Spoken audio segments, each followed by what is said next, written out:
গাত বিশ্রামাতাং বিশ্রামাতাং দ্বিজবর্ষ অনুগ্রহায় তৎপ্রসাদ আসন জ্ঞানাগ্নি শুদ্ধেন করেন বিপ্র।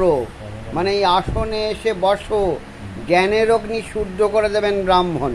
এই কোন ব্রাহ্মণ? আমরা কাজ করি যেসব ব্রাহ্মণ আমরা এখন দেখা যায় টাইটেল ব্রাহ্মণ, তারা কেউ নয়।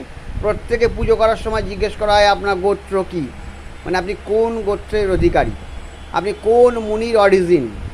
আপনি যেমন মদগল্য মুনির অরিজিন, ঠিক সেরকম এক একজন এক একটা মুনির অরিজিন, তার গোত্র সেইটা। সেই গোত্র মুনি বলে দেবেন আমার কোথায় যেতে হবে, কী করতে হবে, সেই ডেকোরামটা তিনি বলে দেবেন। সেই ব্রাহ্মণ এখানে আসেন, বাবা তুমি এখানে এসে বসো, জ্ঞানের অগ্নি শুদ্ধ করে দেবেন সেই ব্রাহ্মণ। ওং বিষ্ণু, ওং বিষ্ণু, ওং বিষ্ণু। হাত জোর করেন।